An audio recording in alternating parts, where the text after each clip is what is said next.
Bismillahirrahmanirrahim. Assalamualaikum warahmatullahi wabarakatuh. Teman-teman, kita bertemu lagi di pembelajaran ekonomi kelas 11, materi pertumbuhan dan pembangunan ekonomi, yaitu di bab 2 atau di KD 32.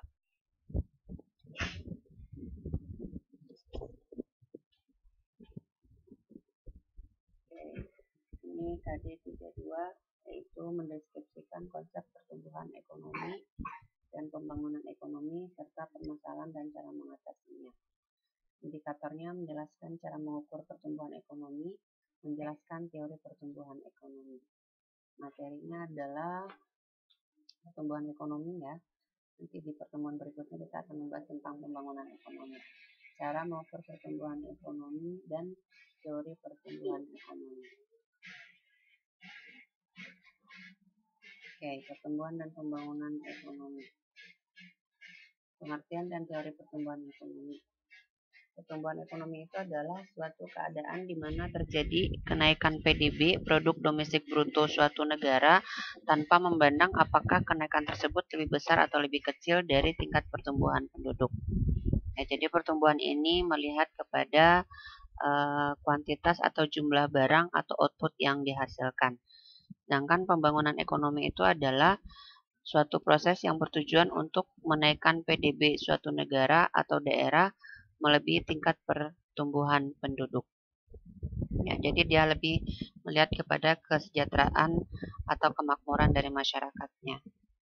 Oke, kita lanjut. Di sini ada perbedaan pembangunan dan pertumbuhan ekonomi. Kalau pembangunan ekonomi itu kenaikan jumlah GNP dari tahun ke tahun lebih besar daripada persentase kenaikan penduduknya. Pertumbuhan ekonomi, kenaikan jumlah GNP dari tahun ke tahun tidak memperhatikan apakah persentase kenaikannya lebih besar atau lebih kecil daripada persentase kenaikan jumlah penduduk. Yang kedua, perbedaan pembangunan dan pertumbuhan ekonomi itu adalah kenaikan GNP disertai perubahan struktur ekonomi dan perkembangan iptek. Sedangkan pertumbuhan, kenaikan GNP tidak disertai perubahan struktur ekonomi dan perkembangan iptek. Dan yang ketiga, untuk pembangunan ekonomi, kenaikan GNP disertai peningkatan kesejahteraan masyarakat dan pemerataan distribusi pendapatan. Sedangkan pertumbuhannya, kenaikan GNP tidak memperhatikan peningkatan kesejahteraan masyarakat dan pemerataan distribusi pendapatan. Untuk pembangunan ekonomi menekankan peningkatan kemakmuran, sedangkan pertumbuhan ekonomi menekankan peningkatan pendapatan per kapita. Jadi untuk mempermudah teman-teman membedakannya pembangunan ekonomi dengan pertumbuhan ekonomi, kalau di pembangunan ekonomi itu ada kata-kata disertai, sedangkan di pertumbuhan ekonomi itu ada kata-kata tidak disertai. Ya, ini mudah untuk membedakannya. Kita lanjut. Dalam pertumbuhan ekonomi ini, para ahli ekonomi mengumpulkan teori pertumbuhan ekonomi. Ada 4 ya, dari aliran historis, klasik, neoklasik, dan Schumpeter. Dari aliran historis itu ada ahli ekonomi Friedrich List, Bruno Hildebrand, Karl Buscher, Werner Sommer, W.W. Rostow. Dari klasik ada Adam Smith, ada David Ricardo. Kalau dari neoklasik itu ada Harrod dan Domar, ada Solo Swan, dan terakhir ada Schumpeter. Dan ini nanti akan kita bahas satu persatu. Kita lanjut. Teori pertumbuhan ekonomi yang pertama, menurut teori pertumbuhan ekonomi historis, menurut Friedrich List ada 5, yaitu tahap berburu, tahap berternak, tahap bertani, tahap kombinasi bertani dan kerajinan, dan yang terakhir itu adalah tahap kombinasi bertani, kerajinan, dan perdagangan. Oke, saya jelaskan satu persatu ya teman-teman ya. Tahap berburu itu masyarakatnya hidup berpindah-pindah atau penduduknya hidupnya berpindah-pindah untuk mencari kebutuhan melalui berburu. Yang kedua beternak. Beternak ini memenuhi kebutuhan penduduknya dengan cara pengolahan alam, yaitu seperti beternak. dan kebutuhan penduduknya mulai sudah bertambah dan penduduknya bermukimnya sudah menetap. Yang ketiga adalah bertani. Bertani ini masyarakat mulai menetap pada suatu daerah dan melakukan kegiatan untuk memenuhi hidupnya dengan cara bertani. Dan yang keempat, tahap kombinasi bertani dan kerajinan mulai menerapkan pengolahan seperti kerajinan maupun perdagangan dalam bentuk sederhana. Yang kelima, tahap kombinasi bertani kerajinan dan perdagangan. Tahap ini industri dan perdagangannya sudah mulai maju. Kita lanjut yang kedua, dari pertumbuhan ekonomi menurut Bruno Hildebrand, itu ada 3, barter, uang, dan kredit. Barter ini adalah tukar barang dengan barang, uang menukar uang dengan barang, dan kredit secara kredit atau sudah adanya instrumen kredit. Ya. Dan yang ketiga itu pertumbuhan ekonomi menurut Corbusier. Pertumbuhan ekonomi menurut Corbusier ada 3 tahap pertumbuhan ekonomi. Yang pertama itu adalah perekonomian rumah tangga, perekonomian kota, dan perekonomian nasional. Kalau rumah tangga itu adalah hasil produksinya digunakan untuk konsumennya, yaitu diri sendiri atau kelompok sendiri. Dan sedangkan kota adalah ini sudah mulai adanya saling tukar menukar atau perdagangan. Kalau yang nasional itu adalah sudah melingkupi negara dan dunia internasional. Yang keempat, pertumbuhan ekonomi menurut Werner Sommer. Werner Sommer membagi pertumbuhan penduduk itu menjadi 3 masa perekonomian, yaitu masa tertutup, masa kerajinan dan pertukaran, dan masa perekonomian kapitalis. Ini di slide selanjutnya ya. Nah, masa perekonomian tertutup itu ciri-cirinya adalah kegiatan manusia yang memenuhi kebutuhan sendiri, dan yang kedua adalah belum ada pertukaran barang atau jasa.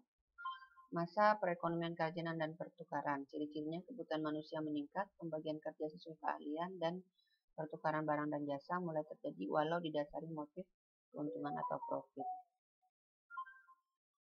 Masa perekonomian kapitalis, ciri-cirinya perusahaan mengumpulkan berbagai keahlian dari masyarakat, hubungan tidak bertumpu pada kekeluargaan namun antara pemilik modal dan pekerja, produksi bermotif untuk produksinya bermotif mencari keuntungan dan struktur masyarakatnya berdasarkan kepemilikan modal. Jadi semakin lama semakin meningkat. Yang kelima, pertumbuhan ekonomi menurut Webber-Rostow. Webber-Rostow itu membagi pertumbuhan ekonomi menjadi 5. Yang pertama, perekonomian tradisional atau the traditional society. Perekonomian yang kedua, perekonomian transisi, the precondition for take off. Yang ketiga, perekonomian lepas landas, the take off. Yang keempat, perekonomian menuju kedewasaan atau the drive to maturity. Yang kelima, perekonomian dengan tingkat konsumsi yang tinggi atau the age of high mass consumption. Untuk yang pertama, perekonomian tradisional, ini ciri-cirinya adalah teknologi yang digunakan dalam kegiatan produksi masih sederhana, ya, karena masih tradisional ya teman-teman ya. Produksi yang dihasilkan rendah, sehingga cukup untuk memenuhi kebutuhan sendiri dan kegiatan produksi secara tradisional. Masa transisi ini ciri-cirinya timbul pemikiran mengenai pembangunan ekonomi untuk meningkatkan kesejahteraan. Yang kedua, terjadinya perubahan nilai-nilai dan struktur kelembagaan yang berlaku dalam masyarakat. Yang ketiga, perekonomian mulai menciptakan kerangka ekonomi yang lebih kokoh untuk mencapai tingkat perekonomian yang lebih baik. Perekonomian lepas landas atau the take off, ini ciri-cirinya adalah kegiatan ekonomi berlangsung secara terus-menerus dengan hasil yang memuaskan. Nilai investasi yang bersifat produktif meningkat sebesar 10% dari nilai produk nasional neto. Terciptanya kondisi yang dapat membuat semua lembaga dapat berfungsi sesuai dengan harapan masyarakat. Terciptanya kestabilan di bidang politik dan sosial. Yang keempat, perekonomian menuju kedewasaan atau the drive to maturity. Ciri-cirinya tenaga kerja yang terlibat pada proses produksi bersifat profesional, berkurangnya peranan dari sektor pertanian, sedangkan sektor industri dan jasa memiliki peranan yang semakin dominan. Yang ketiga, ciri-cirinya adalah adanya perubahan di dalam struktur organisasi perusahaan. Yang keempat, timbulnya kesadaran dalam masyarakat untuk memelihara dan melestarikan lingkungan. Pertumbuhan ekonomi menurut Ewerstow. Yang kelima itu adalah perekonomian dengan tingkat konsumsi yang tinggi. Jadi ini sudah semakin maju ya. Sektor industri telah berjalan dengan baik sehingga tidak ada lagi masalah kegiatan produksi. Tujuan utama konsumsinya masyarakat adalah meningkatkan arti hidup, sehingga masyarakat lebih cenderung untuk memenuhi kebutuhan tersier dibanding kebutuhan primer atau sekunder. Jadi ini sudah mewah masyarakatnya karena sudah bisa memenuhi kebutuhan mewah atau tersiernya. Yang ketiga adalah timbulnya usaha untuk menciptakan kesejahteraan yang merata. Ini menurut Weweloston. Kita lanjut teori pertumbuhan berikutnya yaitu menurut ekonomi klasik. Ekonomi klasik ada Adam Smith dan David Ricardo. Menurut Adam Smith, pertumbuhan ekonomi itu berkaitan dengan unsur pertumbuhan produksi atau output suatu negara dan pertumbuhan penduduknya. Jadi pertumbuhan ekonomi menurut Adam Smith itu ada dua, pertumbuhan produksi ditentukan oleh sumber daya alam, sumber daya manusia, dan modal. Sumber daya alam ini bisa tanah ya. Sumber daya manusia adalah tenaga kerja dan modal. Yang kedua, pertumbuhan penduduk mendorong pertumbuhan ekonomi. Yang kedua, menurut David Ricardo, pertumbuhan ekonomi itu ya, asumsinya menurut proses pertumbuhan ekonomi, David Ricardo mengasumsikan yang pertama, jumlah sumber daya alam terbatas. Tenaga kerja bertambah dan berkurang tergantung dari pemberian upah. Akumulasi modal terjadi jika keuntungan yang dapat pemilik modal melebihi keuntungan minimal. Kemajuan teknologi terjadi sepanjang masa dan peran sektor pertanian sangat dominan. Ini menurut David Ricardo. Yang ketiga, teori pertumbuhan ekonomi neoklasik. Neoklasik itu ada Harold Domar dan Solo Swan. Ya, Harold Domar, 4 asumsi yang digunakan oleh teori ini yang menganalisis faktor pendukung pertumbuhan ekonomi. Barang modal telah digunakan secara penuh. Yang kedua, besarnya tabungan proporsional dengan fluktuasi pendapatan nasional. Yang ketiga, perbandingan antara modal dan hasil produksi adalah tetap. Dan yang keempat, perekonomian yang terdiri dari dua sektor yaitu rumah tangga dan perusahaan atau biasa disebut dengan perekonomian tertutup.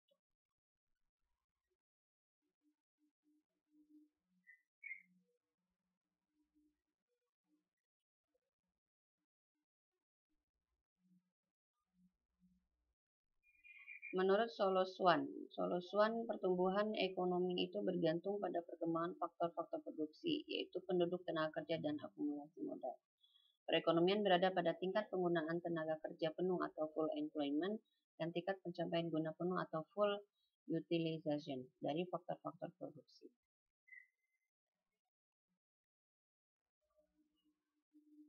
Ya, kalau penduduknya kualitasnya bagus, maka pertumbuhan ekonomi itu akan meningkat. Ya, penduduk, tenaga kerja, dan akumulasi modal. Yang selanjutnya adalah teori pertumbuhan ekonomi Schumpeter. Menurut Schumpeter, peranan pengusaha atau wirausahawan sangat penting dalam mempengaruhi pertumbuhan ekonomi. Pengusaha akan terus melakukan inovasi atau mencari lokasi pasar yang baru, meningkatkan efektivitas dan efisiensi proses produksi dan mencari sumber bahan alam. Nah, ini dia cara mengukur pertumbuhan ekonomi. Rumusnya itu adalah PE itu pertumbuhan ekonomi. Ini untuk mempermudah teman-teman untuk mengingatnya ya. Ibu bikin rumusnya tahun yang ditanya dikurang tahun sebelumnya dibagi tahun sebelumnya dikali 100%. Contoh soalnya adalah jika PDB real tahun 2016 dari negara X sebesar 1.500 triliun, sedang PDB real tahun 2015 adalah 1.200, pertumbuhan ekonomi tahun 2016 atas tahun 2015 adalah, yang ditanya adalah pertumbuhan ekonomi 2016. Tahun yang ditanya ini bukan 2016-nya ya, tapi besar PDB-nya. Jadi tahun yang ditanya itu adalah tahun 2016, berarti besar PDB-nya adalah 1.500. Ingat ya, tahun yang ditanya ini bukan tahunnya 2016, tetapi adalah nilai PDB-nya. Nilai PDB-nya ini adalah 1.500, karena tahun yang ditanya 2016, di sini pertumbuhan ekonomi tahun 2016, tahun awalnya adalah tahun 2015, tahun dasar itu sama dengan tahun awal. Yang ditanya tahun 2016 1.500, tahun sebelumnya adalah 2015 1.200 dibagi tahun sebelumnya. Tahun sebelumnya adalah 1.200. 1.500 dikurang 1.200 dibagi 1.200 dikali 100% itu adalah pertumbuhan ekonomi di tahun 2016 itu adalah 25%.